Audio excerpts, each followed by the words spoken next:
Hello everybody, welcome back to the channel. Here we are now I know the ESPN magazine says week number 15, but here we are in week 14, the final week of the regular season for the NCAA football season here. And we will start off with our BCS rankings here. As you can see, flawless, which if you hadn't seen the key games episode, TCU takes out conference opponent San Diego State 34-24. Which your top 25 BCS rankings go like this. At number 1, it's McNary Central. Number 2 is TCU. Number 3 is Hawaii. Number 4 is Virginia Tech. Number 5 is USC. Number 6 is Ohio State. 7th is Nebraska. 8th is Florida. 9th is LSU. 10th is Florida State. 11th is Mickey. 12th is Louisville. Crazy how Louisville started off the year with that horrendous loss to McNary Central, and yet they're back in the top 10. Crazy, ain't it? 13th is Texas A&M. I know it says 12th for the BCS polls, but we'll get to the other polls in a bit. 14th is Wisconsin. 15th is Oregon State. 16th is Arkansas. 17th Miami. 18th Texas. 19th Tampa Bay. 20th Minnesota. 21st West Virginia. Mountain Mama. 22nd is Cal. 23rd is Rutgers. Speaking of a team that lost to McNary Central earlier in the year and back in the top 25. 24th is Northwestern, and 25th is Boston College at an 8-4 record. Completely opposite of their record in year 3 of the 07 universe, which I'm actually proud to see, considering how bad I talked about them this time around. Yeah, not this time. Number 9 ranked Miami loses a stunner to rival Boston College in Chestnut Hill. Again, previous episode, Key Games, talks about that game putting more influence on the divisions. But coaches poll, and as you can see, the top teams really hadn't changed all that much, because we got McNary Central at number 1, and then we have TCU at number 2. Number 3 is Hawaii. Number 4 is USC, according to the coaches. Number 5 is Virginia Tech. 6th is Ohio State. 7th is Nebraska, jumping up 3 spots. Even though they barely beat Colorado, it's more of what happened with the other teams, why they jumped. 8th is Florida, jumping up 5 spots after beating Florida State. 9th is LSU, jumping up 3 spots after beating Arkansas. Again, key game from last week. 10th is Louisville. Louisville also jumps 5 spots. Florida State is 11th, falling 4 spots after the loss to Florida. Although losing 4 spots, losing by 2 touchdowns to a ranked rival, in which you came into that game ranked higher than them, and still being inside the top 15 with 3 losses. Yeah, a little impressive, honestly. Guess the coaches still love Florida State. 12th is Texas A&M, jumping up 6 spots. Then we have Mickey jumping up 3 spots. Wisconsin jumping up 3 spots Mickey jumped from 16th to 13th. Wisconsin's now 14th after being 17th last week. Funny how teams are just jumping several spots without playing games. That must be fun. Oregon State jumped up 4 spots. They didn't do anything last week, but they will be doing something this week. Miami, losing to, at the time, unranked Boston College, drops 7 spots from number 9 down to number 16. 17th is Texas, in which Texas A&M, again, they were 10 spots originally behind them in the rankings, and they lose to them. Now granted, the reason why they probably dropped further is because that was their 4th loss, their 3rd in the conference, so I can understand the bigger drop. 18th is Tampa Bay. 19th is Arkansas, only dropping 5 spots after losing to a conference foe by 3 touchdowns. 20th is West Virginia. 21st is Minnesota, your Big Ten champion, by the way. 22nd is Rutgers. 23rd is Cal. 24th, making it back into the top 25, is Northwestern. Funny how you can just not play a game and yet still end up ranked. And 25th is Boston College.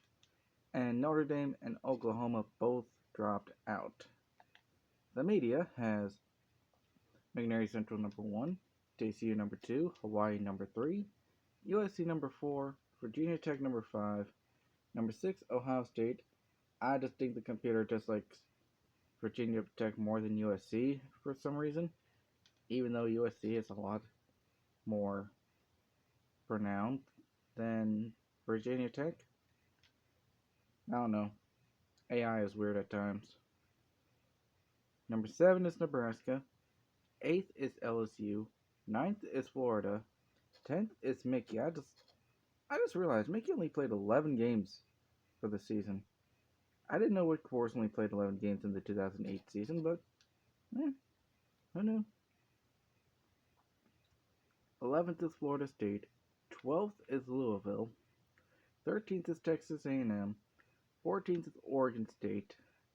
15th is Wisconsin. 16th is Minnesota. 17th is Texas. 18th Arkansas. 19th Tampa Bay. 20th Miami. 21st West Virginia. 22nd is Cal. 23rd is Northwestern. 24th is Rutgers. And sneaking in is Maryland, of all teams, over UCLA and Boston College. And I can argue for Boston College this time because they beat a top 10 team last week, media. And you're giving it over to Maryland? Like, seriously. Ay. Okay, we are now going to go to the conference standings for our bottom 10. And we will start off our bottom 10 with BYU. The loss to Wyoming affected them in their game against Utah. I just realized in the script I used the wrong there. Well, then again, that's a classic English mistake. But they got obliterated by Utah, 42-17, ending their season with a whimper. Ryan Cameron had a great season statistically speaking, throwing for 3,511 yards with 30 touchdowns and throwing 23 interceptions. And if he goes into the NFL draft, some teams might be looking for a gunslinger like that, with him being a redshirt sophomore. But will he take that chance? Or stay one more year to possibly improve his stock? Or risk being stuck behind the more better-looking size-wise Donald Magruder, with him being 6'5" and weighing 220. Personally, I say take the chance, though, being 6'1" and 185. I think a team will still take a chance on him. I mean, let's face it, you throw that well. I mean, sure, you threw 23 picks, but it ain't really your fault for most of it. I don't think. Reason number 2. Buffalo. 2 words. Carl Henry. Now, he probably shouldn't take all of the blame considering head coach Don Mack was calling the plays this season. But when you throw 29 interceptions to only 11 touchdowns, the blame may go towards you. A lone win against Baylor may be the only way to get some sort of recruitment, but I can highly doubt it considering, all the bottom 10 teams are on this list, and, yeah. Look at number 10 for this, but I'm going with the order I put the teams in, and at number 3, although right now it kind of seems to be going in this kind of order as well, is Stanford.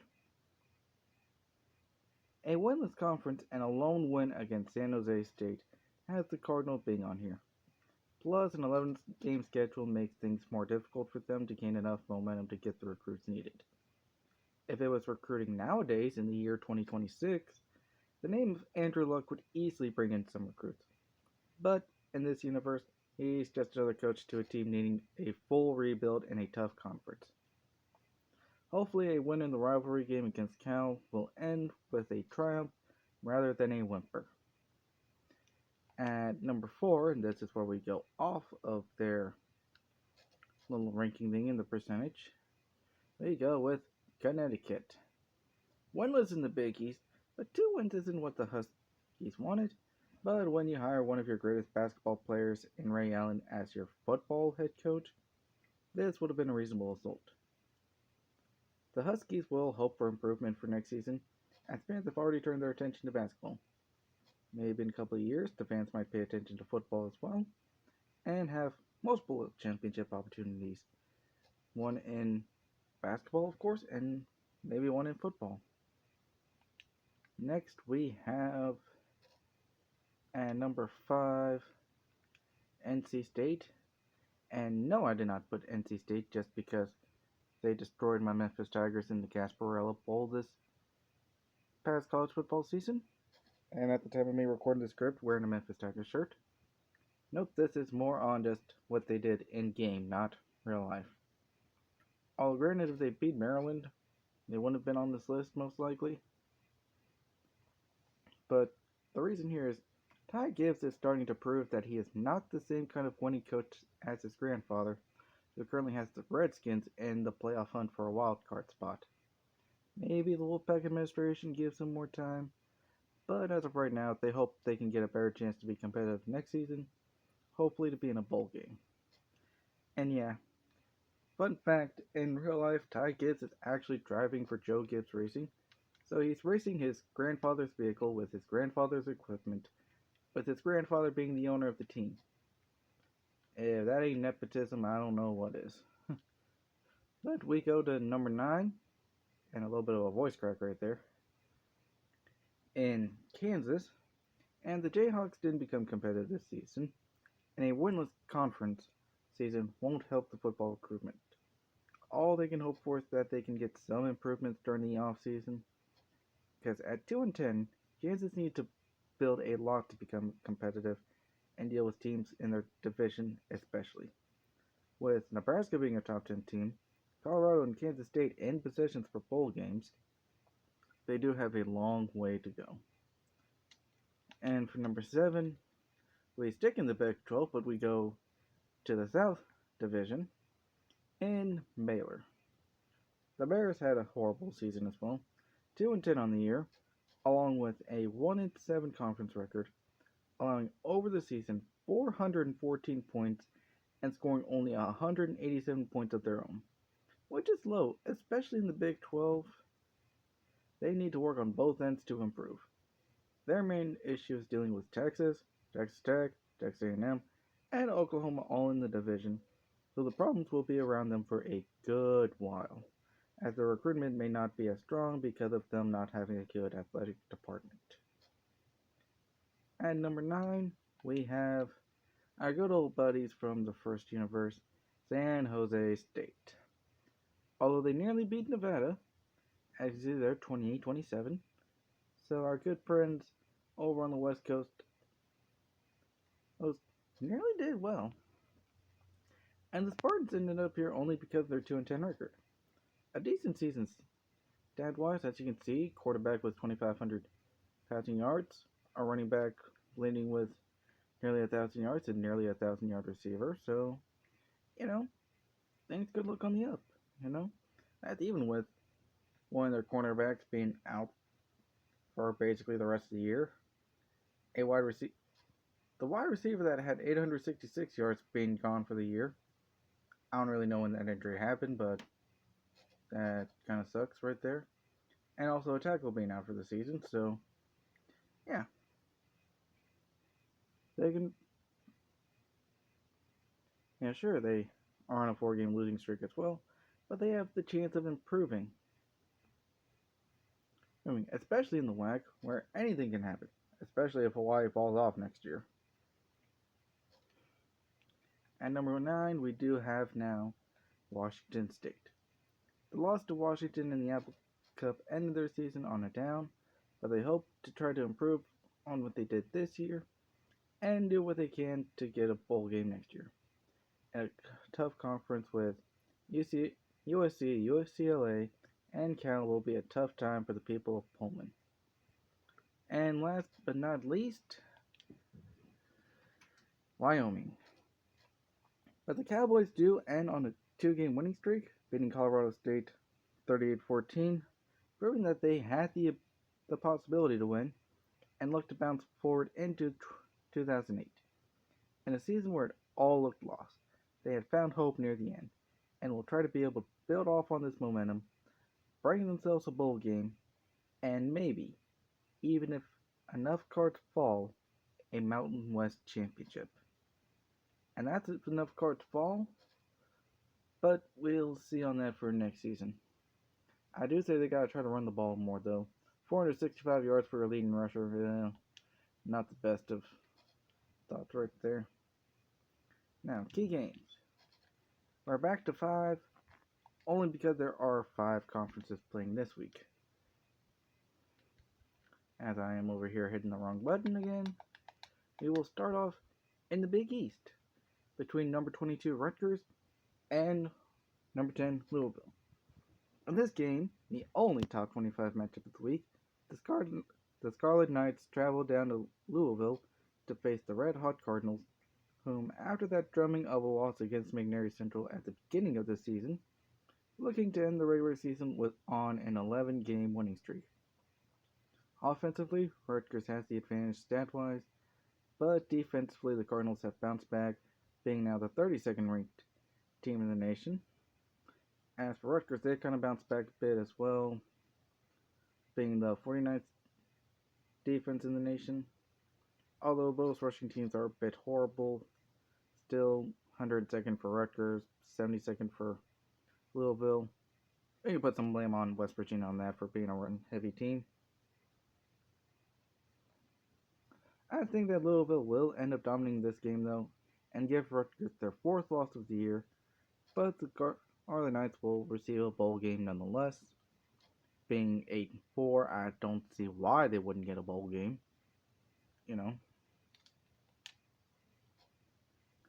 Now for the Independents, it's Army-Navy time.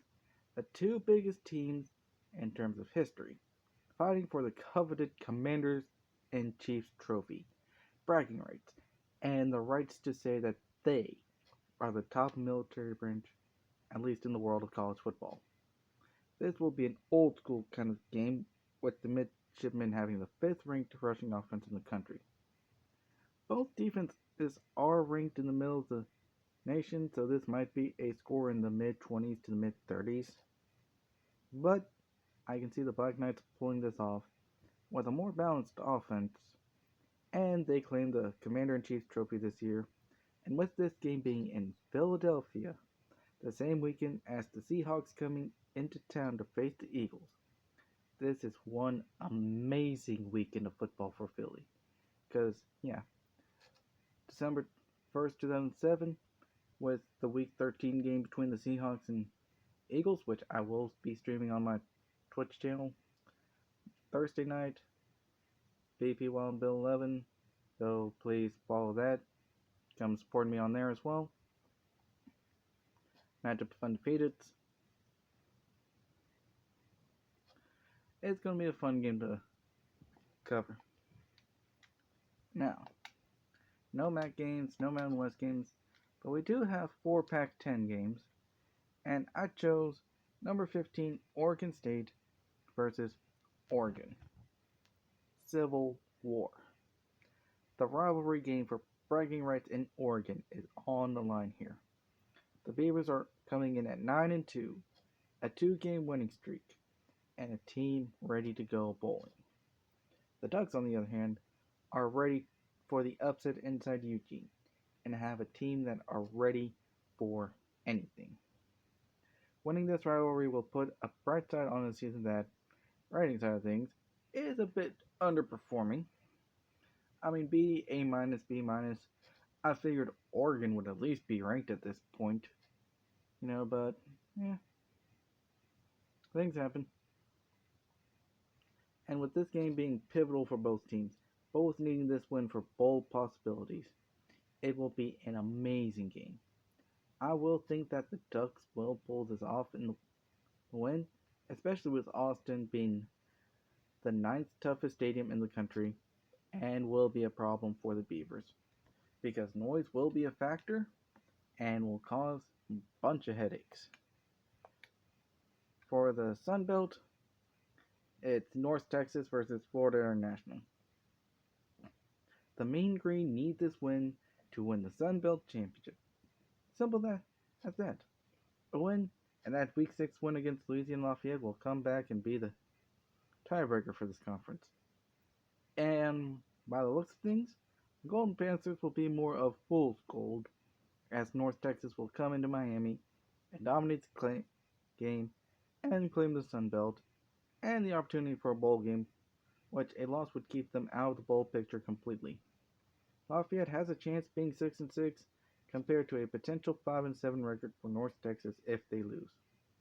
Should be interesting to see how this will go, especially since I've been simulating all these games instead of having them play in the background, because just to show you some of these week 1 games where I just sat back and let them happen in the background, like Louisiana Monroe and Tulsa, 64-50, 54-42, 49-6, 45-17 right here. You can see the games where I kind of let them happen in the background. Like even Navy Temple, I had happen in the background, and that ended up being the score. 59-87 between Washington and Syracuse became more of a basketball score. 65-66 between Middle Tennessee State and Florida Atlantic. You can see why I stick to just simulating these games, getting some somewhat normal results. And the last game, even though I have this checked, because of course I'm gonna check mark this game just to say what simulation happens here. If somehow Hawaii loses to FCS West of all teams, I don't see that happening, but still. It's Fresno State versus New Mexico State. An honorable mention is Hawaii's game against FCS West, I just talked about, being the only one of the 3 undefeated teams playing, but this game can send the Aggies to a bowl game. Let me just do that so I can actually remember it. But yeah, this game can send the Aggies to a bowl game, but the Bulldogs look to put that plan to bed in Las Cruces. The Aggies do have the 5th ranked passing offense in the country, going against the 93rd ranked passing defense, so it should be one of the higher scoring games of the year. I do think that New Mexico State will pull off the win with their passing performance, especially with their quarterback Gerald Spain already having almost 24,000 yards, 26 touchdowns, and 10 interceptions. And at 6'5", weighing 235 pounds, he has the looks and talent that can have him playing on Sundays. And if he gets hurt, Carl Darlington has 1,143 yards of his own, with 11 touchdowns and 7 interceptions out of his own 6'5", 240 frame to be able to be successful. So yeah, New Mexico State's ready for this game. And that is our key games for the week. As you can see, I do this, as you saw, goes back to week 1. And I will see you all next time.